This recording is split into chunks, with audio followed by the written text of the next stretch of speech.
Hi, everybody. Thank you for attending this multimedia session. My name is Fraser Shilling. I'm the director of the Road Ecology Center at the University of California, Davis. You can see our web address right there. And today I'm going to talk about the climate and fiscal impacts from reduced fuel use during the COVID-19 mitigation.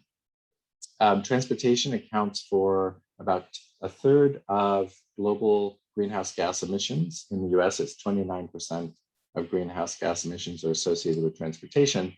So it's really important to understand how reduced travel during the pandemic might have changed other things. The main idea here is that with the beginning of the pandemic, the US government, state governments, and governments around the world issued stay-at-home orders or shelter-in-place recommendations, other things like that, around the beginning of March through April. And this was in order to reduce people's encountering each other. So there was a massive response from the government, and there was in turn a massive response from the people in terms of reduced travel, reduced attending events, and going to doing non-essential travel.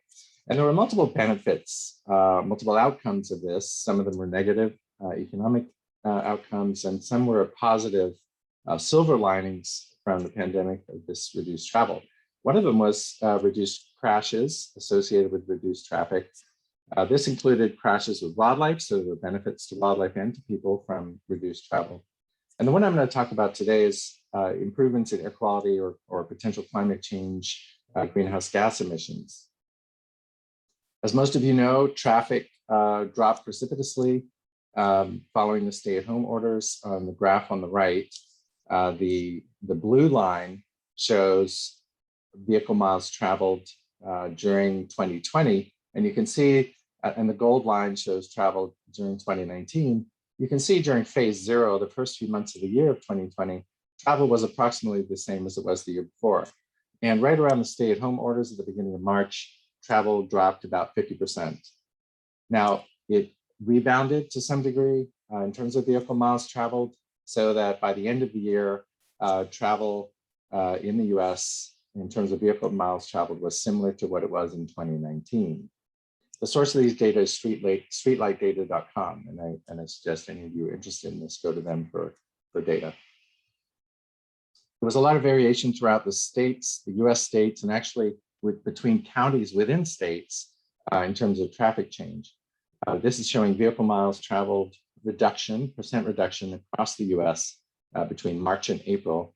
And you can see that certain states in the Northeast in particular had large responses in terms of reduced travel, and other states varied considerably, with some only having a third to 40% reduction in travel. The reduction in travel had knock-on effects in terms of fuel use changes, greenhouse gas emissions in terms of carbon dioxide equivalents from fuel combustion, fossil fuel combustion, and then because people were buying less fuel, they're going to be spending less on taxes, and so therefore there'll be less fuel tax revenue. This shows the estimated greenhouse gas reductions from reduced fuel use. So reduced vehicle miles traveled results in an estimated reduction in fuel use, which results in an estimated reduction in greenhouse gas emissions. All of this is described in reports on the Road Ecology Center website. Usually there is already variation among years, and we did take that into account. And primarily I looked at reduction between March and April. So it took out a lot of the variation that you might see from one season, one part of the year to another. And just because the way the calculation is done, the percent reduction in greenhouse gas emissions echoed the vehicle miles traveled reduction in terms of variation among the states. I estimated the total greenhouse gas emissions in terms of tons of carbon emitted in CO2 equivalents. This is a common way of doing things. So you can see the weekly values across the bottom in terms of reduction in weekly vehicle miles traveled, and then reduction in carbon dioxide release. And if we looked at an 8-week period before and after the stay-at-home orders, we reduced greenhouse gas emissions from transportation in terms of an annual basis by almost 6%. And this put us well on the way to meeting our 2050 greenhouse gas goals under the Paris Climate Accord. Now, that's not to suggest that that was necessarily going to stick or anything like that, but it's definitely showing us the order of magnitude of travel change that would give us, allow us to meet climate change goals.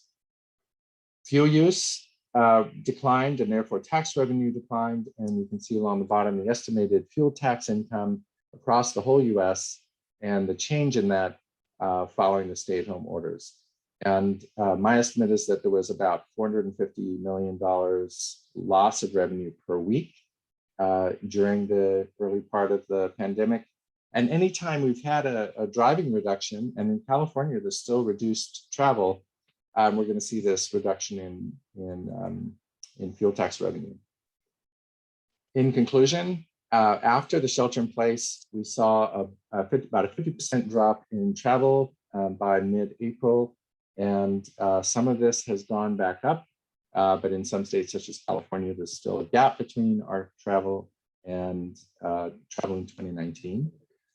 During that period, there was an estimated 50% decline in greenhouse gas emissions. And just for about an 8-week period of the beginning of the pandemic, that reduction allowed us to meet our annual goals for the Paris Climate Accord.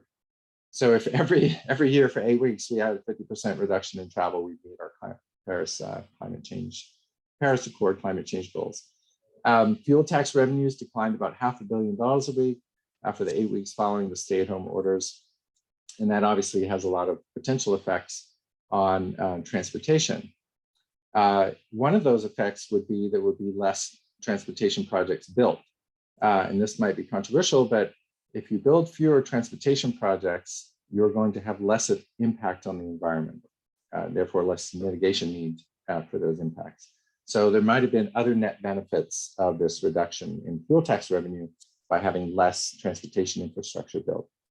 One lesson from the pandemic is that this showed us how much travel has to be reduced, whether you do it all in one 8-week chunk or spread it out over the year, in order to help us meet climate change goals. And I think that was an important lesson.